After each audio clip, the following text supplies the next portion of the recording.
भारतीय जनता पार्टीचे एक हाती सत्ता होती, त्याला कुठेतरी छेद देण्याचा प्रयत्न आम्ही केला. पूर्ण ताकदीनिशी पक्ष तिथे उतरला, पण ह्या निकालाचं आत्मचिंतन नक्कीच पक्षाला करावं लागेल. खरं आहे. दुसरी एक प्रतिक्रिया आपण घेऊया. जसं आता त्यांनी सांगितलं आत्मचिंतन करावं. पिंपरी चिंचवडमध्ये खरं आहे. पुणे आणि पिंपरी चिंचवड मधला हा निकाल, आपली कमेंट. पुणे आणि पिंपरी चिंचवडमधला निकाल हा जसं आता सांगितलं गेलं की लिगसी नाकारली गेली, तर तसं नाही आहे. लिगसी ही नाकारली गेलीच नाही.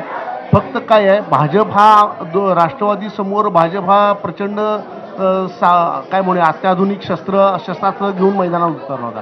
तसं आमच्या दोन्ही पक्षांच्याकडे नव्हतं. पवारसाहेबांची ही लिगसी ही कंटिन्युटी आहे. आणि आता राहिला प्रश्न पुढे काय करायचं. सध्याची दृश्य सर थोडंसं लांबवते. सध्याची दृश्य ही शिवसेना भवना बाहेरची दृश्य आहेत. शिवसेना भवना बाहेर शिवसैनिकांचा जल्लोष आपल्याला पाहायला मिळतो. एक एक विजयी उमेदवार शिवसेना भवनात याला सुरुवात झालेली आहे.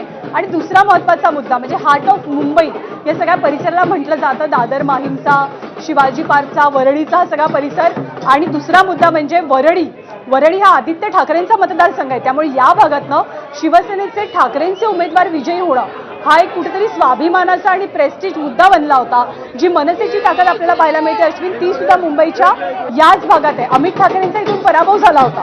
त्यामुळे आता महापालिकेच्या निवडणुकीत तसं होऊ न देता उमेदवार विजयी होणं दोन्ही ठाकरेंसाठी अतिशय प्रतिष्ठेचं बनलेलं आणि ठाकरेंची तिथे जादू चालली आहे या सगळ्या पट्ट्यामध्ये, हे आपल्याला पाहायला मिळतंय. आपण मनसेच्या आकड्यांची सुद्धा चर्चा करूया, पण त्यापूर्वी अश्विन काही अपडेट आपण सांगूया. काही अपडेट येत आहेत. मुंबईत प्रभाग क्रमांक 72 मध्ये भाजपच्या विजयाला स्थगिती देण्यात आली आहे, कारण ठाकरेंच्या शिवसेनेकडनं आक्षेप घेण्यात आलाय. ममता यादव भाजपच्या उमेदवार विजयी झालेल्या होत्या, मात्र ठाकरेंकडनं आक्षेप घेण्यात आला. प्रभाग क्रमांक 72 आहे जिकडे या विजयाला तात्पुरती स्थगिती मिळते आणि आता बघावं लागेल पुढे नेमका काय निकाल येतो. मात्र सध्याच्या घडीची अपडेट आहे त्यानुसार हा विजय जो आहे तो स्थगित करण्यात आला, विजयाला स्थगिती देण्यात आलेली आहे. आपण पुढे जाऊया मनसेची आकडेवारी घेऊन. ज्ञानदा, मला आपण ईशान देशमुख, आपले प्रतिनिधी ईशान देशमुख आपल्या सोबत आहेत. आपण ईशानकडे जाऊया. ईशान, अपडेट देशील आपल्या प्रेक्षकांना? हो नक्कीच. आपण पाहिलं असेल तर वॉर्ड क्रमांक जो म्हणजे प्रभाग 72 आहे याला सध्या स्थितीमध्ये स्थगिती देण्यात आली आहे. भाजपच्या उमेदवार ममता यादव यांचा विजय झाला होता, तो कुठेतरी घोषित केला होता. पण त्यानंतर शिवसेना ठाकरे गटाने यावरती आक्षेप घेतला आणि पुन्हा एकदा फेर मतमोजणीची तिकडे मागणी केली. आणि ही मागणी होत असतानाच तिकडे काहीसा गोंधळ झाला. जी मतमोजणीची जो बॉक्स होता तिकडे तांत्रिक बिघाड झाला.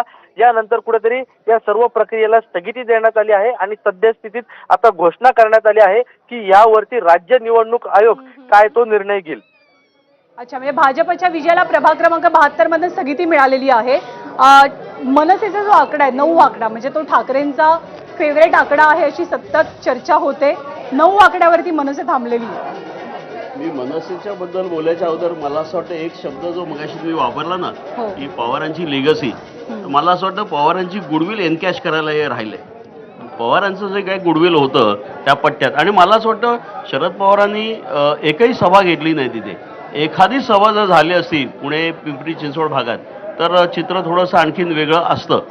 ॲज फार ॲज मनसेचं तुम्ही म्हणताय की 9 वर जाऊन थांबलेत, ॲक्च्युली त्यांना त्याच्यापेक्षा जास्ती अपेक्षा होती. परंतु मुळात सीट अरेंजमेंट जेव्हा झाली तेव्हाच त्यांनी शिवसेना आणि मनसेचं जे सीट अरेंजमेंट आहे त्यात मनसे एवढ्या कमी जागेवर थांबेल, कॉम्प्रोमाइज करेल असं वाटलं नव्हतं.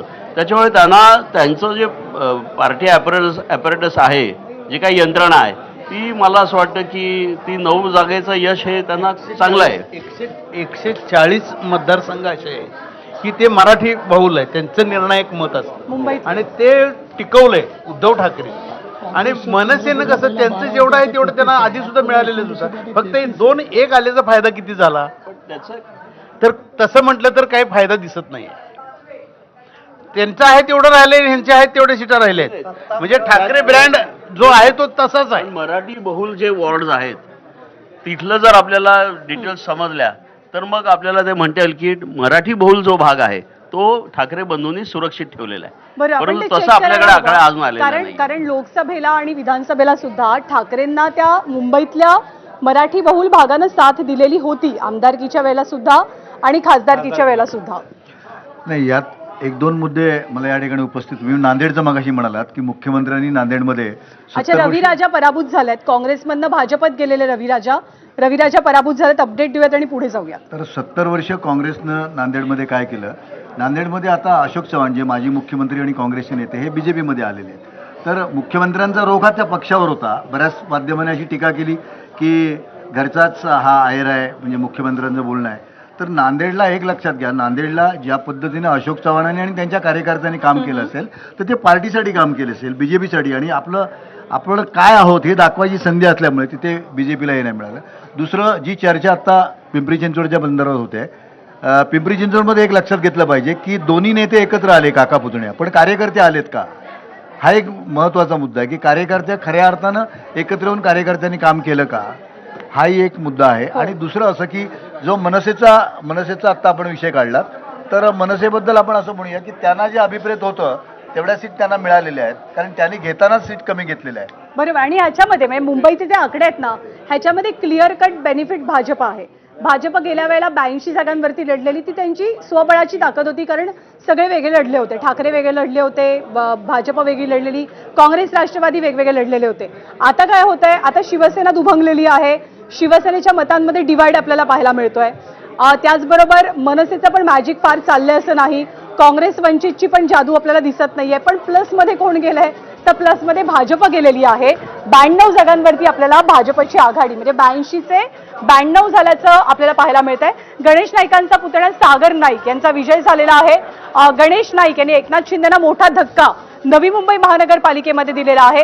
कल्याण डोंबिवलीचं काय चित्र, त्याआधी भाजप 68 जागांवरती नवी मुंबईत आघाडीवर आहे. त्याच्यामुळे नवी मुंबई महानगरपालिका भाजपकडे येते हे स्पष्ट झालं. अश्विन, नवी मुंबईमध्ये त्यामुळे जे गणेश नाईक यांनी म्हटलेलं होतं की आपण टांगा पलटी करू आणि घोडे गायब करून टाकू, तर सध्याच्या घडीला जो रिझल्ट आपल्या समोर आहे नवी मुंबईचा 68-28, भाजपाने 68 ठिकाणी विजय मिळवलाय आणि क्लीन स्वीप एक प्रकारे म्हणावं लागेल किंवा मोठी आघाडी म्हणावी लागेल.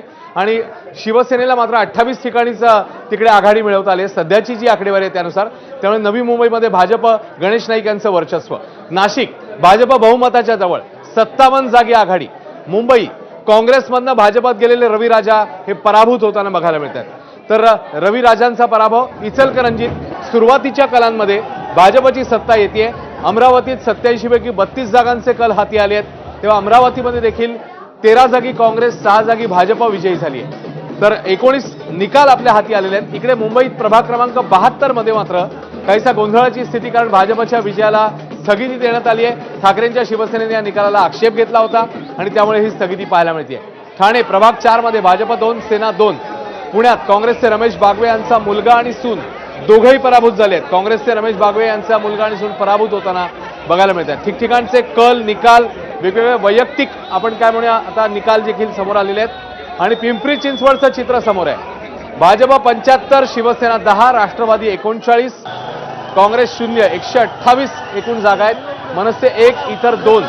ठाकरेंना एकही जागा मिळवता आलेली नाही सध्या तरी.